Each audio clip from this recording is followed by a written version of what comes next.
एक से बढ़ के एक नेता हमारे देश में है। मैं कुछ नेताओं को आपके मंच पर प्रस्तुत करता हूं। एक नेता है सर लालू प्रसाद यादव। हर नेता का भाषण देने का अपना अंदाज है। मैं देश के बड़े बड़े नेताओं को आपके मंच पर उतारूंगा। पीछे तक जितने लोग बैठे, जितने मन से आप सुनेंगे, मैं डबल एनर्जी लगाऊंगा। कोरोना के बाद हम अभी चार्ज होने की पोजीशन में हैं। आपकी तालियां और आपका आशीर्वाद है जो हमें चार्ज कर सकता है। बस जितने मन से आप सुनेंगे मैं डबल एनर्जी लगाऊंगा। एक नेता है सर लालू यादव। क्या भाषण देते हैं वो, बहुत जबरदस्त भाषण देते हैं वो। एक बार भाषण दे रहे थे, सामने आप जैसे इंटेलिजेंट लोग बैठे थे। लालू जी ने 1 घंटे भाषण दिया। लड़के ने एक लाइन में लालू जी को निपटा दिया। लालू जी जैसे ही माइक पे आए, नरेंद्र मोदी, नरेंद्र मोदी, भाइयों बहनों अच्छा दिन। नरेंद्र मोदी, कब अच्छा दिन आएगा, कब आएगा अच्छा दिन, कब? नीचे से एक लड़का उठ गया, बोला भाई साहब 9वीं फेल आपका लड़का विधायक बन गया और कितने अच्छे दिन लोगे। 9वीं फेल विधायक बन गया भाई साहब। एक नेता है नवजोत सिंह सिद्धू, आप सब जानते हैं उनको। सिद्धू जी का भाषण आपने सुना ना, कितना लंबा लंबा भाषण देते हैं वो। मैं और सरीन जी हम लोग लाफ्टर चैलेंज 3 में थे। सिद्धू जी को सामने बैठना होता था, हम लोगों को जोक सुनाना होता था, सिद्धू जी को हंसना होता था, पर वो हमसे पहले ही शुरू हो जाते थे। और आपको पता है एक बार सिद्धू जी बोलना शुरू कर दें, बहुत बारीक बात बता रहा हूं, देखता हूं कौन कौन लोग समझेगा। एक बार सिद्धू जी बोलना शुरू कर दें, बहुत लंबा भाषण देते हैं, एक बार वो बोलना शुरू कर दें, या तो भगवान रुकवा सकता है या इमरान रुकवा सकता है। एक नया लड़का आया सर, एक नया लड़का आया, उसने जैसे ले जाके माइक रखा, गुरु मैं कहता हूं तुझ में वो बात है, तू ही है जो सागर को नदी, दशक को सदी बना देगा। माय डियर फ्रेंड, तुझ में वो कला है, नदियां नाले पर्वत झरने गागर सागर। बंदा डर गया, बोला जी माफ करो, मैं तो माइक टेस्ट करने आया। भाई तू रह नहीं दे। एक से बढ़ के एक नेताओं का स्टाइल है। लेकिन सर एक नेता ऐसे ढूंढे मैंने जिनका भाषण 3 पीढ़ियां समझ नहीं पाई। 3 जनरेशन बीत के नेता बोल क्या रहे हैं, बताओ कौन? मुलायम सिंह जी। हाँ भाई साहब, किसी को समझ में नहीं आता। अभी उनके जन्मदिन में गए थे हम, सैफई में प्रोग्राम किया था उन्होंने नवंबर में, किसी को समझ में नहीं आता सर। अच्छा मुझे तो क्या, उनके बेटे को समझ में नहीं आता।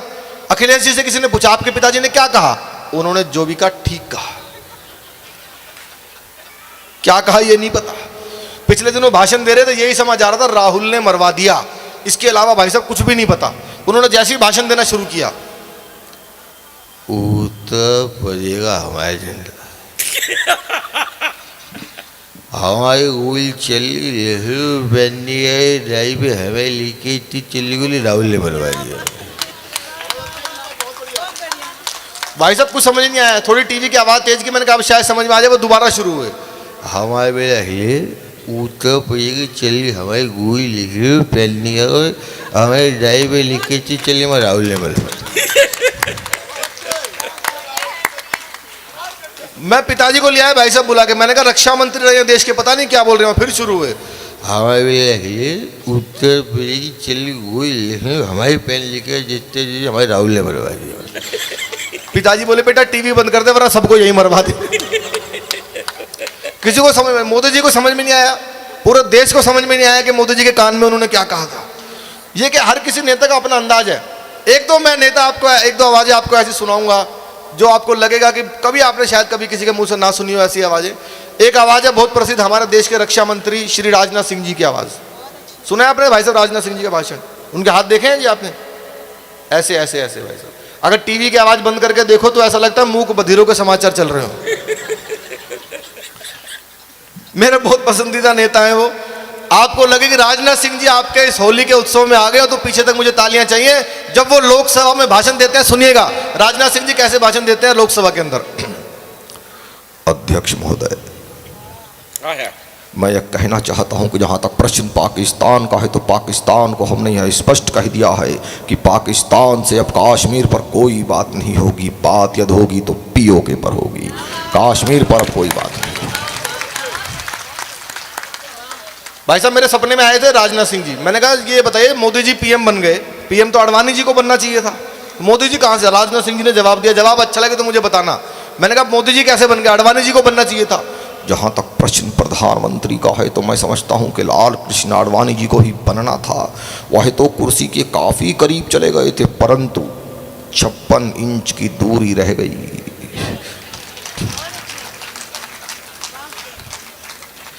ये सबका अपना अपना स्टाइल है, सबका अपना अंदाज है, लेकिन एक आवाज़ है जो पूरी दुनिया में गूंज रही है, हमारे प्रधानमंत्री मोदी जी की आवाज़। मोदी जी का भाषण भाई तो सब लोग सुनते हैं, जो पसंद करता है वो तो सुनता ही है, जो नहीं करता वो 2 बार सुनता है। हाँ, मैंने देखा है ओमान, दुबई में कितने कितने मुस्लिम कंट्रीज में भी गए, वहाँ भी मोदी जी का भाषण सुनते हैं। पाकिस्तानी लोग भी सुनते हैं भाई साहब लाइन लगा के। अच्छा, उनको तो सुनना भी चाहिए भाई, जब कोई अनाउंसमेंट होगी तो उनके ऊपर ही तो होगी। अभी मोदी जी ने भारत से धारा 370 हटाई, आप सबने देखा, हम सबने देखा। हमारा सर किसी पार्टी से कोई लेना देना नहीं है, हम कवि हैं, हमें जो दिखता है वो लिखते हैं, जो गलत दिखता है उसको गलत लिखते हैं, जो सही दिखता है उसको सही लिखते हैं। कवि का काम खाली ये नहीं कि किसी कोई गलत बात पे उसको लठ मारना, नेताओं के ऊपर व्यंग के माध्यम से, किसी सही बात का सपोर्ट भी होता है। धारा 370 हटी, राष्ट्रीय मुद्दा था, इतने वर्षों की तपस्या के बाद ही हटी है। तो मैंने 4 पंक्तियां लिखी, क्योंकि मैं हास्य कवि हूं, मैं बहुत वीर रस की कविता लिख नहीं पाता। चौथी पंक्ति में आपको लगे कि बिल्कुल ऐसा ही हुआ है तो मुझे तालियों से बताना, हमारा कोई लेना नहीं, जैसा दिखा वैसा लिखा है। धारा 370 हटने के सपोर्ट में सुनिए। कश्मीर का पूरा इतिहास है, कश्मीर में कैसे नरसंहार हुआ, कश्मीरी पंडितों को कैसे भगाया गया, वहां पे कैसा क्या क्या क्या वहां कर्म कांड हुआ, सबको पता है। मैंने 4 पंक्तियों में पूरे कश्मीर का इतिहास बताया है, आप सुनिएगा। देश तो आजाद हुआ और जिंदाबाद हुआ, जलता रहा तिरंगा कश्मीरी लैंड में। इसमें आखिरी पंक्ति जो है अंग्रेजी की है, सुनिए भाई साहब। देश तो आजाद हुआ और जिंदाबाद हुआ, जलता रहा तिरंगा कश्मीरी लैंड में। भारत हो मुर्दाबाद और पाक जिंदाबाद, यही धुन बजती घाटी के हर बैंड में। जन विश्वास जगा, भावी इतिहास जगा और देश सौंप दिया मोदी जी के हैंड में। 70 बरस से कलंक थी जो धारा वह, मोदी ने उखाड़ फेंकी 70 सेकेंड में। 70 सेकंड में खत्म। तो मोदी जी अगर आपके इस morning walkers and joggers club में आते और आप सबको संबोधित करते, तो कोई स्क्रिप्ट नहीं है, मैं आपको बता रहा हूं ऑन द स्पॉट कि अगर मोदी जी आते तो बिल्कुल शायद यही बोलते। सुनिएगा सुनिएगा भाई। अच्छा, आज मोदी जी ने कहा था बेटी बचाओ बेटी पढ़ाओ, और आज जो है महिला दिवस भी है। कितनी बड़ी बात है, मैं मोदी जी की ही मिमिक्री कर रहा हूं। मैंने सर इसका बहुत पालन किया है, बेटी बचाओ बेटी पढ़ाओ। मेरी अभी तक शादी नहीं हुई भाई, ना करवा के किसी के लिए तो बचा ही रहा हूं।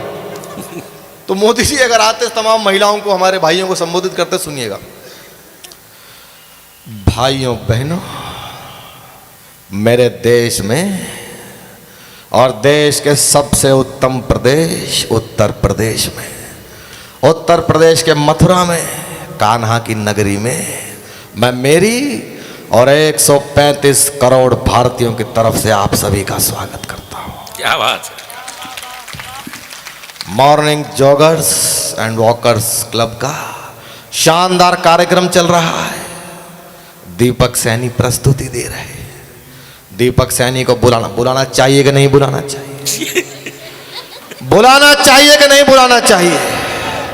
दीपक सैनी को बुलाना चाहिए, हर कार्यक्रम में बुलाना चाहिए, और इतना मोटा लिफाफा भी देना चाहिए। क्या बात है।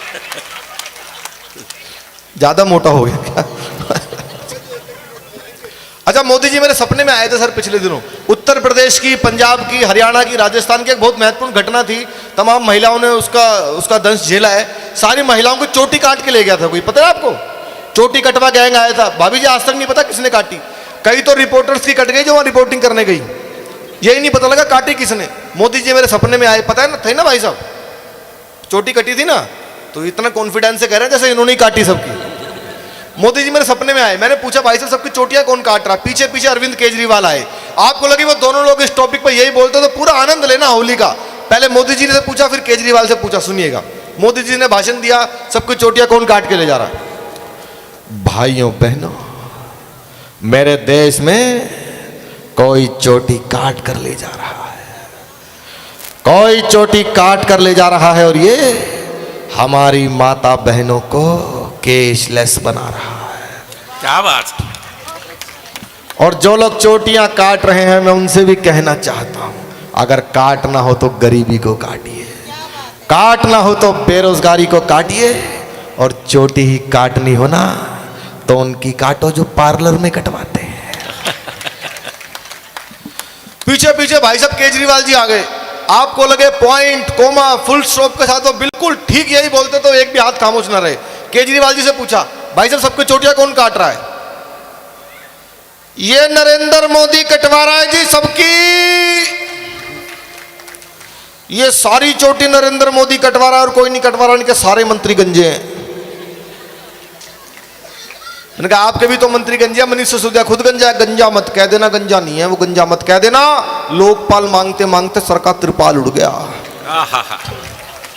इधर थोड़ा शोर कम कीजिए प्लीज, जितना हो सके।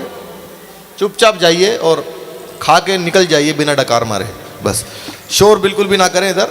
ये सब क्या है, नेताओं का मामला। एक दो आवाजें और मैं आपको सुनाता हूँ बिल्कुल एक्सक्लूसिव, लेकिन आप लोग थोड़ा मन से थोड़ा जुड़ के सुनेंगे। और भीरू गोरू भाई देखो, फिर आपने अच्छा वो पिचका दिया सोफा वो वाला, ओके आ जाओ आ जाओ। दरअसल क्या है कि इन्होंने, इनका सारा ध्यान मुझे पता है किधर है गोरू भाई का। वो कभी उधर से देखते हैं फिर कभी उधर से कई लोगों की आदत होती है, वो कुल्फी को चारों तरफ से चाट के खाते हैं, पता नहीं कहां से मजा आ जाए। और बस आप बैठे रहो, बीच में आप उठो मत, क्योंकि आप उठते हो तो लगता है कि एक साथ 10 आदमी उठ गए हो, तो भीड़ भाड़ सी लगती है बहुत। बस आप दोनों भाइयों की आदत एक सी है। हाँ नहीं, दोनों की एक सी है। मैं तो विमल जी जब भी कभी कभी सम्मेलन कराते हैं मेरे पास आते हैं, बोले भाई साहब एक तो मेरी गौरी मिश्रा से बात हो गई है, हाँ, एक श्वेता सरगम से बात हो गई है, हाँ, दीपक सैनी और रमेश मुस्कान से आप बात कर लो। वाह भाई वाह, बहुत भैया उनसे क्या बात हुई? नहीं वो मैंने सब सेट कर दिया है। हाँ, और विमल, लेकिन साहब अच्छा विमल बीच में कोई नहीं उठेगा। विमल जी भी क्या करें, विमल जी भी क्या करें? विमल जी की पत्नी इतनी सुंदर है, इतनी सुशील है, विमल जी की पत्नी इतनी सुंदर और सुशील है, लेकिन आदमी की तो आदत है ना, घर में स्ट्रॉबेरी हो पड़ोस की शकरकंदी खाएगा भैया। बहुत अच्छा। नहीं, मैं विमल जी के बारे में कुछ नहीं बोलूंगा, क्योंकि लिफाफा वो ही देंगे। विमल जी बहुत अच्छे आदमी हैं, भाभी जी उनसे अच्छी हैं, माता जी उनसे भी अच्छी हैं जी। नहीं बख्श दिया सर, विमल जी हमारे बहुत अच्छे हैं। एक बार तालियां बजाए, थोड़ा माहौल डिस्टर्बेंस हो गया है। जिन लोगों को अभी खाना बंद हो जाएगा, पीछे जाने का कोई फायदा नहीं है, हमारी बात हो गई है।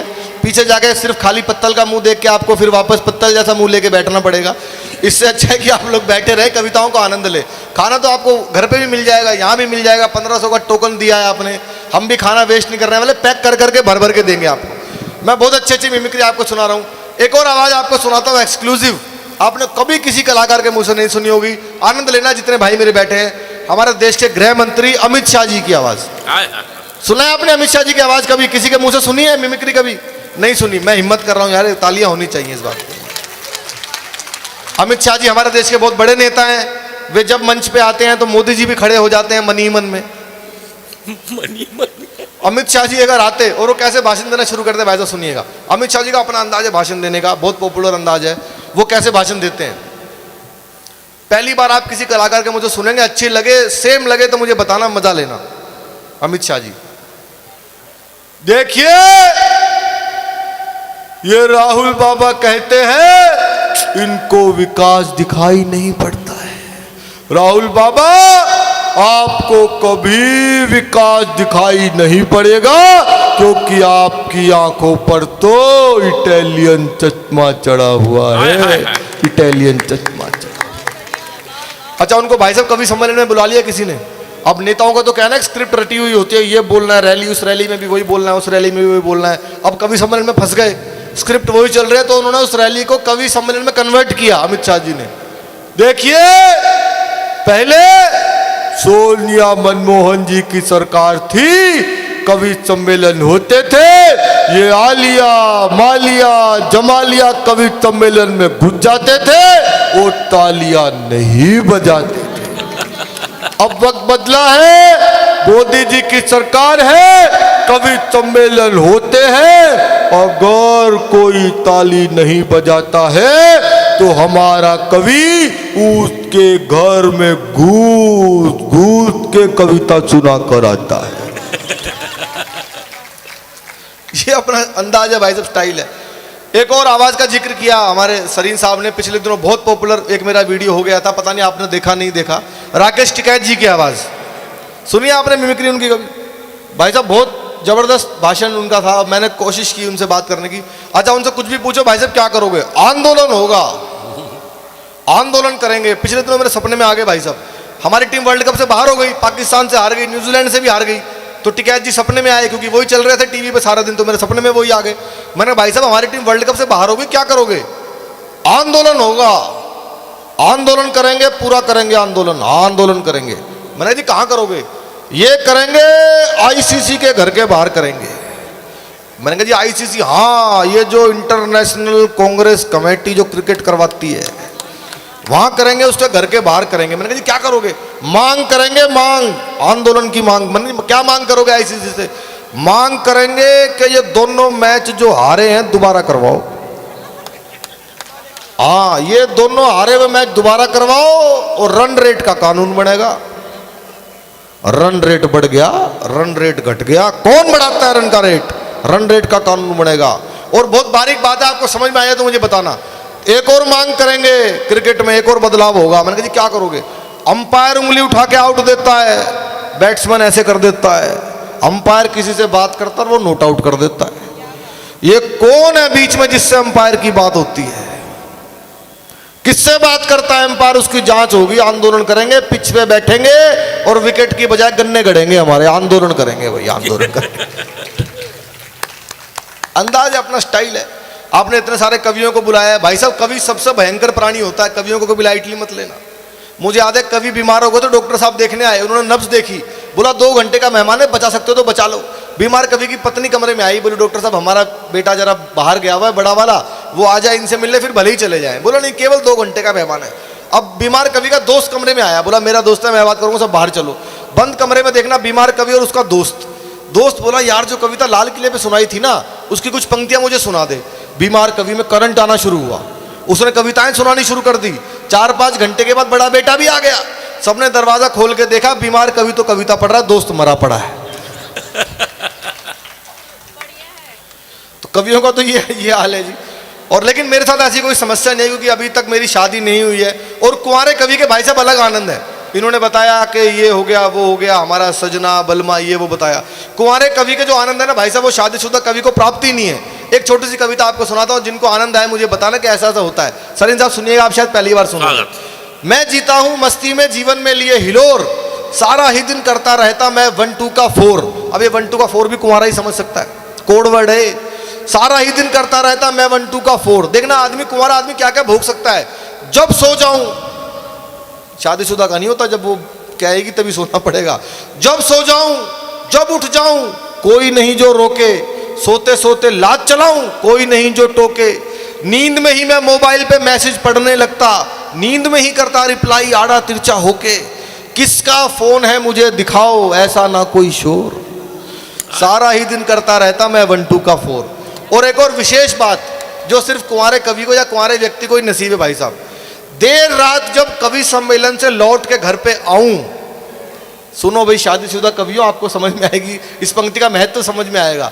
देर रात जब कवि सम्मेलन से लौट के घर पे आऊं, चाहे खोल के रखूं लिफाफा सुबह सुरक्षित पाऊं। शादीशुदा में तो सुबह मिलेगा लिफाफा ही मिलेगा भाई साहब खाली।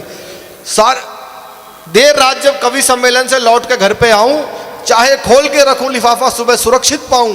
कोई नहीं जो मुझसे मांगे लेन देन का ब्यौरा, सारे पैसे जमा करूं या सारे अभी उड़ाऊं।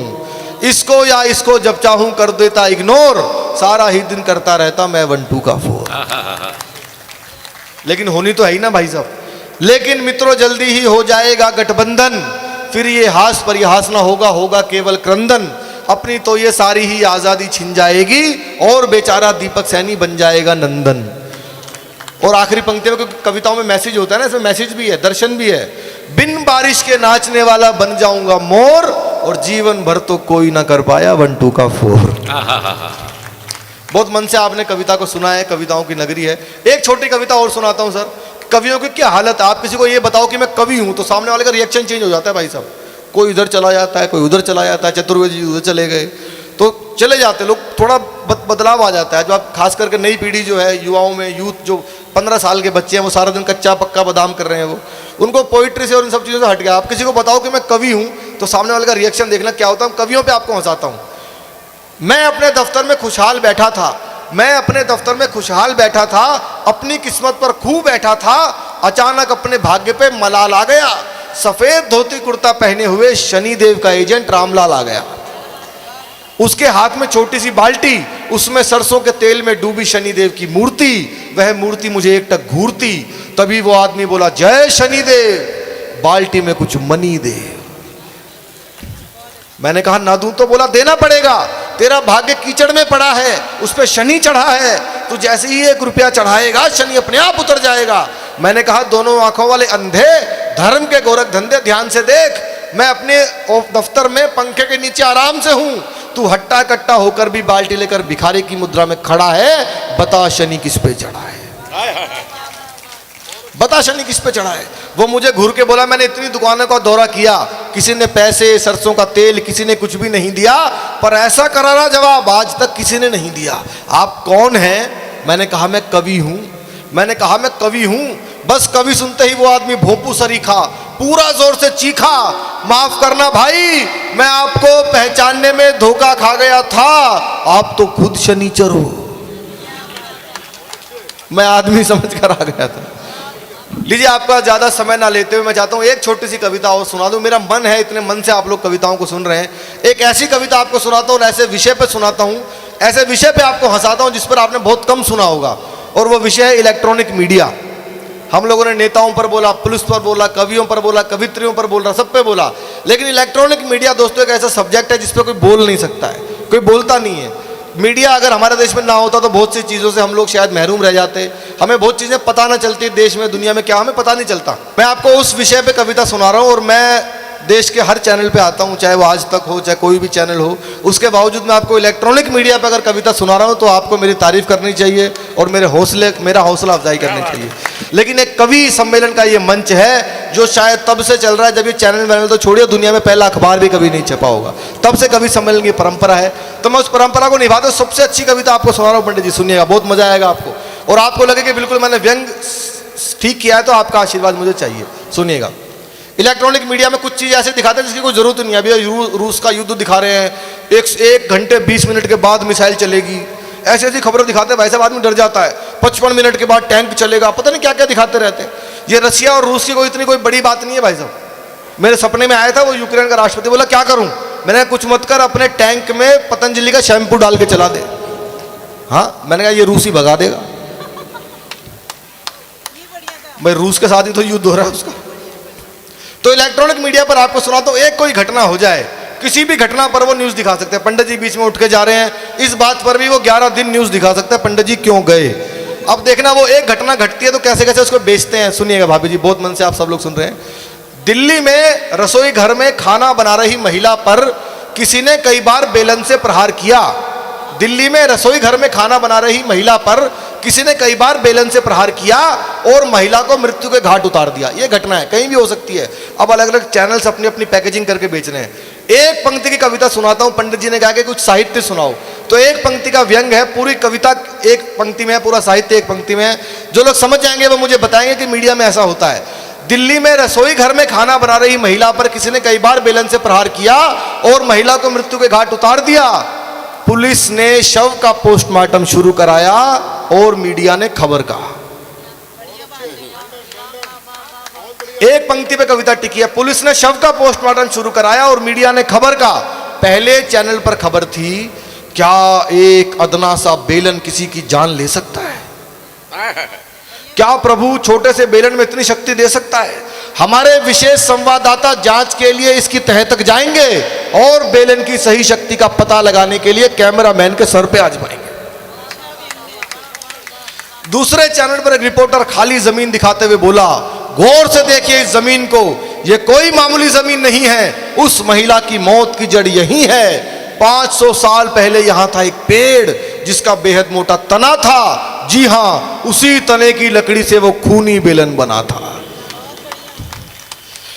तीसरे चैनल पर खबर थी, नमस्कार, आज का मुख्य सवाल इस प्रकार है, जिस बेलन से महिला की मौत हुई वो किस लकड़ी से बना था? ए नीम, बी शीशम, या सी कोई और? अपना मोबाइल फोन उठाकर उसके मैसेज बॉक्स में जाकर टाइप कीजिए BELAN और भेज दीजिए 000 पर। और अभी तक का अपनी प्रस्तुति का सबसे बारीक व्यंग आपको दे रहा हूं, जो समझ जाए मुझे बताना कि मीडिया में ऐसा भी होता है। चौथे चैनल पर खबर थी, नमस्कार, आज हमारे साथ मृतक महिला के पति सुधीर हैं जो इस वक्त बेहद गंभीर हैं। सुधीर, जैसा कि हमें पता चला है कि आप दफ्तर से जल्दी आने वाले थे, अपनी की पत्नी के हाथ से बने पकौड़े खाने वाले थे। दर्शक आपसे जानना चाहते हैं आपको ज्यादा किस चीज का दुख है? क्या बात। दर्शक आपसे जानना चाहते हैं कि आपको ज्यादा किस चीज का दुख है, पत्नी के मर जाने का या पकौड़े ना खा पाने का? इतना सुनकर सुधीर रो दिए। रिपोर्टर फिर बोला, सर थोड़ी देर अपना गम दबा लीजिए, मन को मत मारिए, पकौड़े बाहर से मंगा लीजिए। बस इससे ज्यादा मैं नहीं देख पाया इलेक्ट्रॉनिक मीडिया का द्वंद्व। तुरंत अपना टेलीविजन किया बंद और ये विचार किया कि सबसे अलग दिखने की चाह में ये झूठ के पालने में इतना झूल गए कि ज्यादातर मीडिया चैनल तो सत्य दिखाना ही भूल गए।